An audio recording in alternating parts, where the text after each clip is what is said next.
எல்லாருக்கும் வணக்கம்.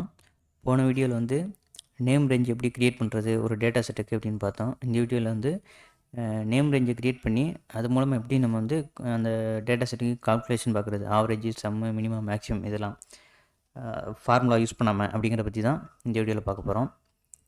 Data set open பண்ணிக்கிறேன். இந்த பாருங்கள், இந்த டேட்டா செட்டில் item, category, quantity, unit price, total இதெல்லாம் இருக்குது. இதெல்லாம் வந்து நம்ம வந்து total sales, minimum sales, maximum sales, total quantity இதை பார்க்க போகிறோம் ஃபார்முலா யூஸ் பண்ணாமல்.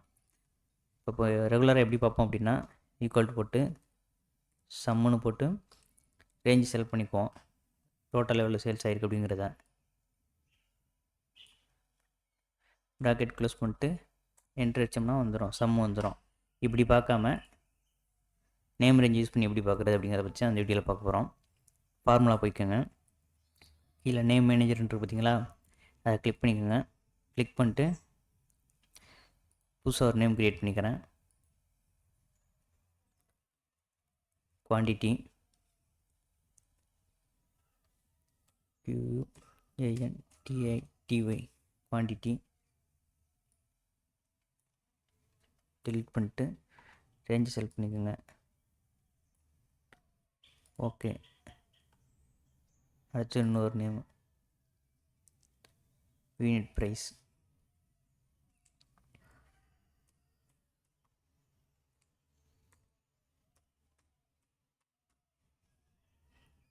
யூனிட் ப்ரைஸ் டேட்டா செட்டை டெலிட் பண்ணிட்டு ரேஞ்சை செலக்ட் பண்ணிக்கோங்க.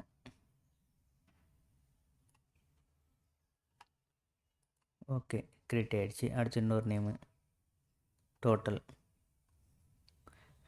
டெலிட் பண்ணிட்டு டோட்டல் TOTAL டோட்டல்னு போட்டு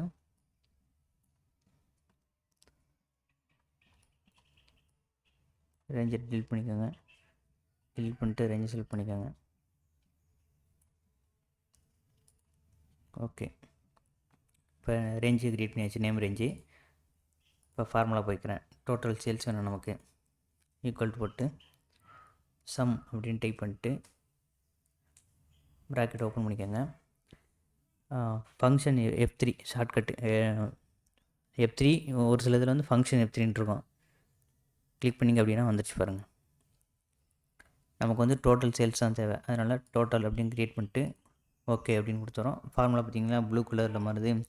நேம் ரேஞ்ச் வந்து க்ரியேட் பண்ணி நம்ம சம்மு பார்த்தோம் அப்படின்னா இப்படி தான் ப்ளூ கலரில் தான் வரும். ப்ராக்கெட்டை க்ளோஸ் பண்ணிட்டு என்ட்ரு அடிச்சிங்க அப்படின்னா வந்துடுச்சு பாருங்கள், டோட்டல் சேல்ஸ்.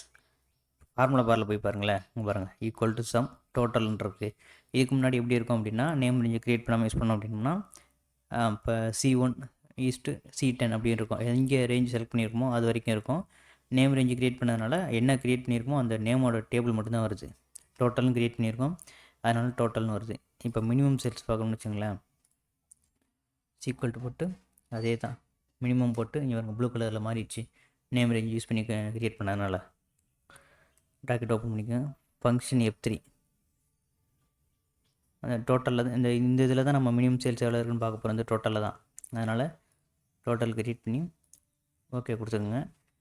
ப்ராக்கெட்டை க்ளோஸ் பண்ணிட்டு என்ட்ரு அடிச்சிங்க அப்படின்னா வந்துடுச்சு. Minimum sales 250. அடுத்து பாருங்கள், ஈக்குவல் டு மேக்ஸிமம் பார்க்க போகிறோம்.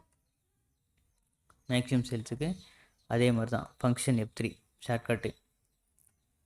டோட்டல் க்ரியேட் பண்ணுங்கள், டோட்டல் சேல்ஸில் எவ்வளோ மேக்ஸிமம் நடந்திருக்கு அப்படின்னு ஓகே கொடுத்துட்டு ப்ராக்கெட்டை க்ளோஸ் பண்ணிட்டு என்ட்ரு அடிச்சிங்க அப்படின்னா வந்துடும் மேக்ஸிமம். இப்போ டோட்டல் குவான்டிட்டி, இந்த குவான்டிட்டி தான் பார்க்க போகிறோம், மொத்தம் எத்தனை ஆர்டர் விற்றுருக்கு அப்படின்னு. ஈக்குவல் போட்டு கவுண்ட் போட்டுட்டு ப்ராக்கெட் ஓப்பன் பண்ணிக்கோங்க. ப்ராக்கெட் ஓப்பன் பண்ணிட்டு ஃபங்க்ஷன் F3 நான் வந்துட்டு பாருங்கள், குவான்டிட்டி தான் நமக்கு தேவை, எத்தனை விற்றுருக்கு அப்படின்னு ஓகே கொடுத்துட்டு ப்ராக்கெட்டை க்ளோஸ் பண்ணிட்டு என்ட்ரு அடிச்சிங்க அப்படின்னா 10. இப்போ இது கொஞ்சம் ஈஸியாக இருக்கும். நீங்கள் வந்து ஃபார்முலா வந்து செலக்ட் பண்ணுறப்ப தான் ஒரு 100-200 டேட்டா செட் இருக்குது அப்படின்னா டக்குன்னு நீங்கள் அந்த டேட்டா செட்டை கிளிக் பண்ணிட்டு அதுக்கு நேமை கொடுத்துட்டு கால்குலேஷன் வந்து ஈஸியாக பண்ணிடலாம். இது உங்களுக்கு ரொம்ப சுலபமாக இருக்கும். இப்போ வந்து இதில் ஏதாவது டிலீட் பண்ணுறீங்க, எனக்கு தேவையில்லை அப்படின்னு சொல்லிட்டு இப்போ பார்த்தீங்கன்னு வச்சுங்க, மினிமம் சேல்ஸ் இருக்குது, நேம் மேனேஜர் போகிறீங்க, பார்த்தீங்களா டோட்டல் இருக்குது. எனக்கு வேணாம் அப்படின்ட்டு delete பண்ணுறீங்க அப்படின்னு வச்சுங்களேன், delete அப்படின்னு கொடுத்துட்டு ஓகே அப்படின்னு கொடுத்துட்டிங்கன்னா delete ஆகிடும். ஆனால் ஃபுல்லாக எரர் வந்துச்சு பாருங்கள். ஏன்னா அந்த டோட்டல் வச்சு தான் நம்ம அந்த ஃபார்முலா யூஸ் பண்ணியிருக்கோம். இப்போ அந்த நேம் ரேஞ்சே இல்லை அப்படின்னா என்ன பண்ணுறது அப்படின்னா, இப்போ மறுபடியும் நீங்கள் க்ரியேட் பண்ணிக்கலாம். அந்த பாருங்க, அதை அப்படியே ரேஞ்சை செலக்ட் பண்ணிவிட்டு இப்போ டோட்டல் தானே delete பண்ணால் நமக்கு டோட்டல் தான் வேணும். அதனால் டோட்டல் ரேஞ்சை செலக்ட் பண்ணிவிட்டு கிரியேட் ஃப்ரம் செலெக்ஷன் இருக்கு பாருங்கள், அதே டிஃபைன் நேம் மேலே கிரியேட் ஃப்ரம் செலெக்ஷன், அது டாப் ரோ தான், மேலே தான் நம்ம கிரியேட் பண்ணுறோம். டாப் ரோன்னு இருக்குது, அதை டிக் பண்ணிட்டு ஓகே அப்படின்னு கொடுத்தீங்கன்னா போயிடும். பார்த்தீங்களா delete ஆனது வந்துடுச்சு. இப்படியும் பண்ணலாம். அப்படி இல்லைனா இந்த டோட்டல் குவான்டிட்டி எனக்கு இது வேணாம் அப்படின்னு வச்சுங்களேன், நேம் மேனேஜரை செலக்ட் பண்ணிவிட்டு குவான்டிட்டியை delete பண்ணிடுறோம். குவான்டிட்டி மட்டும் வேணாம் அப்படின்னா delete கொடுத்துட்டு ஓகே. இப்போ குவான்டிட்டி போயிடுச்சு, டோட்டல் குவான்டிட்டி 0ன்னு காமிக்குது. பார்த்தீங்கன்னா குவான்டிட்டி கவுண்ட் ஒன்றும் இல்லை, ஃபார்முலா போடலாம். அந்த கவுண்ட் இருக்குல்ல, அதை எடுத்துகிட்டு ப்ராக்கெட் ஓப்பன் பண்ணிட்டு இதை செலக்ட் பண்ணி வேண்டியதான், செல்லு ரேஞ்சை ரெகுலராக ஃபார்முலா யூஸ் பண்ணுவோம்ல அது மாதிரி செல்லு ரேஞ்சை செலக்ட் பண்ணிட்டு க்ளோஸ் பண்ணிட்டு என்டர் அடிச்சிங்கன்னா வந்துடுச்சு பாருங்கள். அவ்வளோதான். இப்படி தான் நம்ம வந்து நேம் ரேஞ்சை யூஸ் பண்ணி வந்து கால்குலேஷன் பண்ணுறது. நீங்கள் வந்து ஃபார்முலா செலக்ட் பண்ணி பண்ணுறதுக்கும் இதுக்கும் வந்து டிஃப்ரெண்ட் பார்த்திங்கன்னா இதுதான். ஆனால் இதுதான் ஈஸியான மெத்தடு. ஃபார்முலா செலக்ட் பண்ணி இப்போ கண்ட்ரோல் ஷிஃப்ட் என்டர் அடிச்சிங்கன்னா அது 100 200 ரோ செலக்ட் பண்ணுறதுக்குள்ளேயும் அதுக்கு வந்து நீங்கள் டைரெக்டாக காலமோட ரேஞ்சை செலக்ட் பண்ணிவிட்டு அதை நேம் பார் கொடுத்து யூஸ் பண்ணிடலாம். இந்த வீடியோ பிடிச்சிருக்கும்னு நினைக்கிறேன். இப்போ ஏதாவது புரியலை அப்படின்னா கீழே கமெண்ட் பண்ணுங்கள்.